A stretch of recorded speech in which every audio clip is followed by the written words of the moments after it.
Isang mapagpalang araw po para sa ating lahat. Ito po ang inyong lingkod, The Hustlers TV. Ngayong araw po ay magbabahagi na naman po ako sa inyo about po ito sa automotive painting o yung nagbubuga po ng sasakyan at mga bearings ng motor.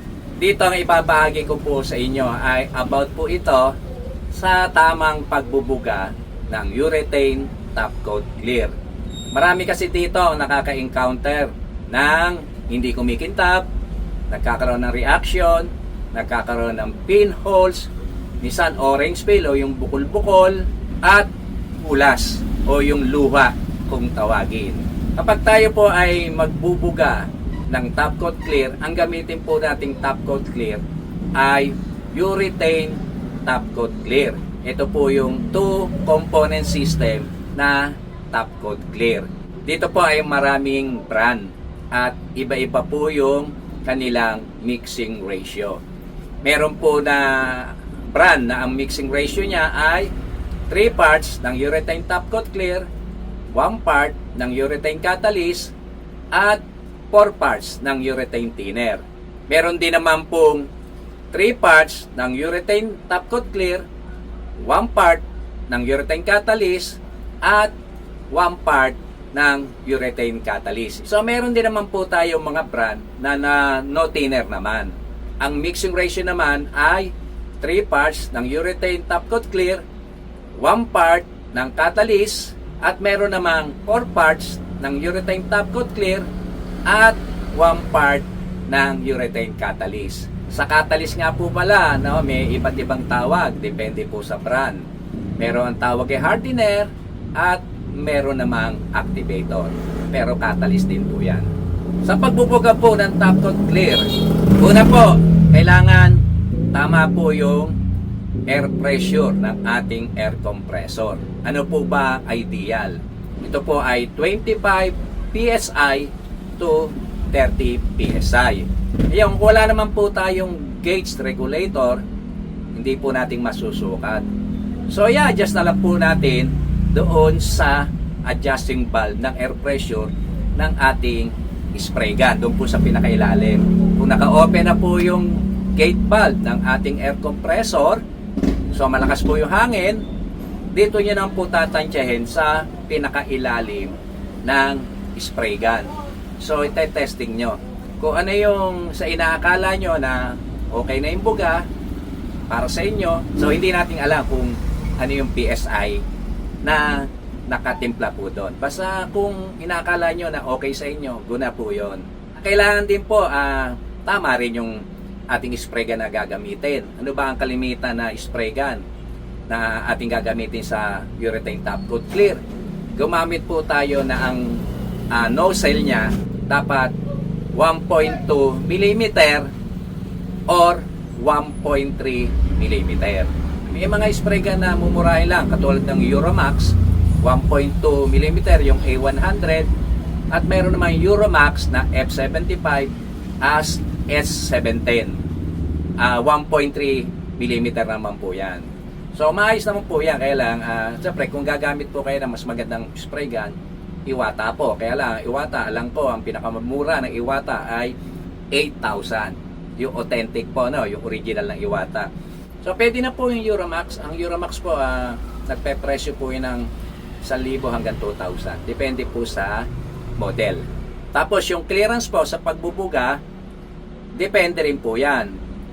Yung clearance ng nozzle ng spray gun doon sa ating binubugahan. Kasi pagka yan ay sobrang layo, mag-orange peel. Pag sobrang lapit, pwedeng lumuha. Dapat tama lang, mara 1 dangkal lamang. Pero hindi porket sinabi ko po na 1 dangkal, first coat 1 dangkal din, second coat hanggang sa matapos 1 dangkal. Depende po no, laging nasa diskarte na lang po ng inyong pagbubuga. So ayan po yung mga unang kailangan, air pressure, spray gun, at yung tamang mixing ratio ng urethane top coat clear. So pakikita ko naman sa inyo yung tama pong pagbubuga para maiwasan po natin yung mga posible na ma-encounter natin problema. Kung okay na po yung preparasyon natin sa base coat natin o sa kulay, bubugahan na po natin ito ng urethane top coat clear. Yan, templado na rin po yung ating urethane top coat clear. Sasalain po natin yan. Kailangan malinis po kapag inilipat na po natin sa ating spray gun para maiwasan po yung dumi. Isa kasi pagka hindi natin ito isinala, may sumasama po dumi. Kapag tayo po ay magbubuga ng first coat, mist coat lamang. Ano nga ba yung mist coat? Yung po yung manipis lamang. Diyan po magkakaiba yung buga ng pampinis na at first coat.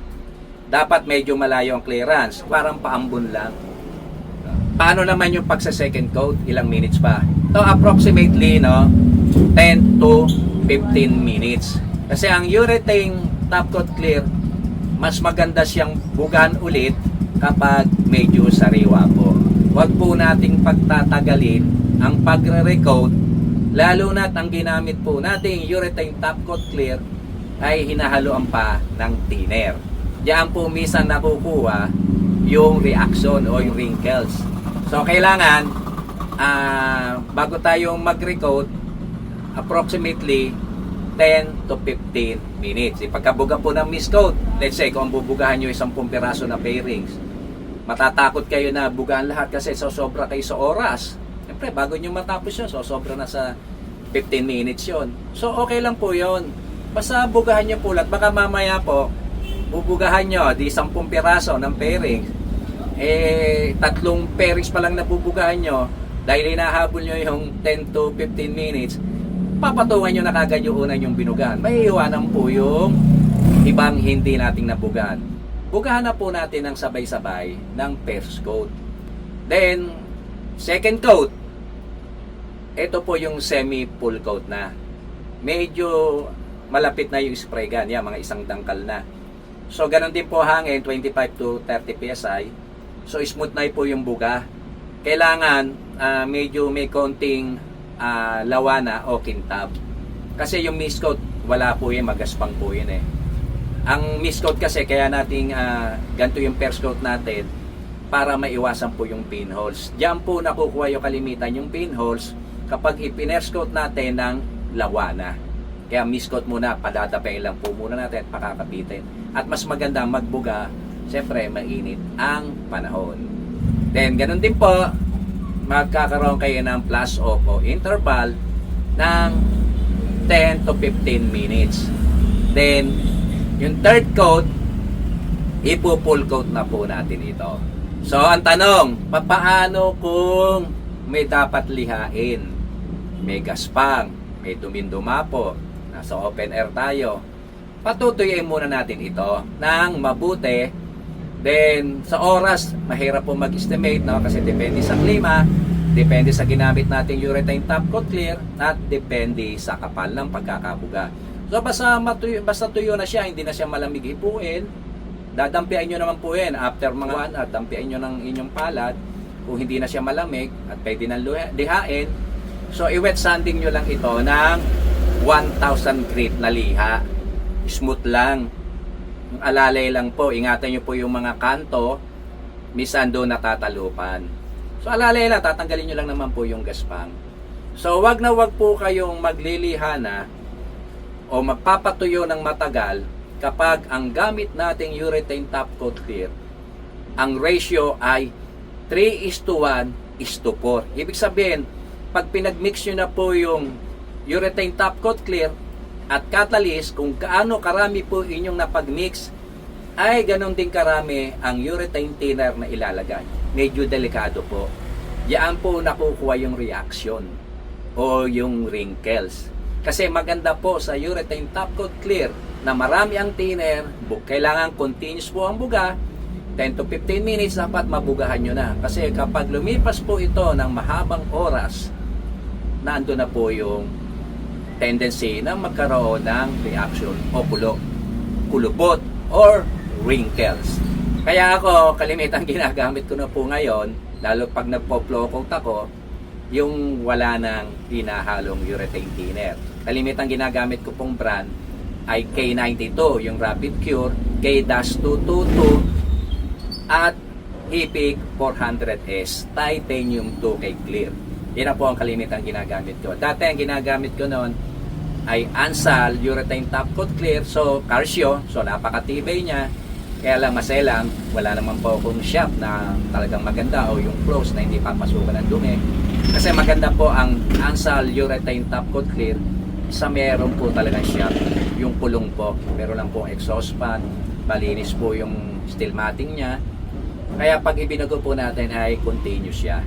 Yan po maganda kasi sobrang tibay po ng Ansal Urethane Top Coat Clear Carcio. Dati wala pa siyang Carcio, Top Coat Clear lang. Ngayon nagkaroon sila ng Carcio. So the best po yan, matibay. Pero syempre kung ang pinagbubugahan natin open air, wala naman po tayong magandang shop, gumamit na po kayo ng Urethane Top Coat Clear na hindi na po inahaluan ng thinner. So malinaw po yan. Then kapag naka third coat na po tayo ng full coat, di first coat, mist coat, second coat, semi full coat. So yung third coat ay full coat na. Minsan, 3 coat lang ang ginagawa kung medyo nagtitipid. Pero hindi nyo po ma-achieve yung mirror finish kung 3 coats lang. Gawin yung minimum of 5 coats. Higitan nyo pa, mas maganda. Then, ito po yung discarte ko. Diba, naka 3 coats na po tayo. Makintab na siya, maganda. So, kung ang gamit yung urethane top coat clear ay walang thinner, patuyuin mo ng mabuti. Then pasadahan nyo ng lihang 1000 grit wet sanding para maging smooth, walang mga butlig-butlig at walang gaspang. Then ito na po yung 4 and 5 na coat. Medyo maselang lang po ito, pwede ditong lumuha at pwede ring magkaroon ng reaction. Pero kung wala namang thinner, ang gagamitin yung urethane top coat clear, so hindi gaanong sa reaction, sa hulas lamang o sa luha. So, paano ba ginagawa po itong flow coat? Ang flow coat ay lawa Parang full coat din to, pero ito, mas lawa. Pero, same lang naman para sa akin, binago lang yung tawag. So, kung ito yung bubuga natin pairings, itong clearance. Pagbuga po natin, smooth, smooth. Kailangan yung patong po ng spray gun, yung buga, kalahati.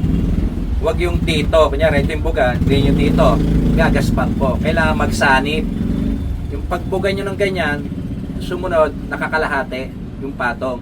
So, dire-diretso parang nakaganyan. Bugan yung ganito, so malinaw po yan. Kung ito ang bubugahan nyo, nakatapos kayo sa dulo, ulitin nyo po kagad. So, iwasan nyo lang, baka humulas. Kaya nga, kung pairings lang ng motor, may technique po ako para hindi humulas. Ginaganong-ganong ko muna. No, kasi pagka pinaglawa nyo, nakaganon, minsan, masusurprise na lang kayo, may luha na. Kaya ang ginagawa ko, pag ipinlow-coat ko, nagdalawang patong ako, o layer, ginaganong-ganong ko. Ginatsaga ako. Pero kasi ang normal lang talagang full coat lang, isang buga lang. Pero kung takot po kayong mag-double, huwag nyo nang gawin. Gawin nyo na lang 4, then 5, then 6. Mag-interval lang kayo. Pero ako, gano'n na kasi nakasanayan ko. Kaya kalimitang pairings ng motor, pag nagbuga ko, hindi na po ako nagbabapping. Ngayon, kung may nakasalingit ng mga konting bootleg, inaanohan ko na lang yan. Yan ang binabapping ko, yung kapraso. Hindi na lahat. Kasi iba po kintab nung hindi binapping. Kasi ang bapping, nililiha po yan ng 2,000 grit. So, lalabot-lalabo pa rin. Pero, syempre, depende na, may nagbabapping naman na sobrang tagal na, yung tuyo-tuyo na. Bumabalik naman ulit sa kintab. So, ayan po. At sana ay makatulong sa inyo ang video kong ito. At kung ito po inyong nagustuhan, baka pwedeng makahirit naman po ng isang like po dyan. At para naman sa mga bago pa lang sa akin channel at hindi pa po nakapag-subscribe, please subscribe at pakihit na rin po ang notification bell para ma-notify kayo at updated po kayo sa mga video na aking ina-upload. Hanggang dito na lang po, muli po ang inyong lingkod, The Hustlers TV. Thank you for watching, keep safe, and God bless.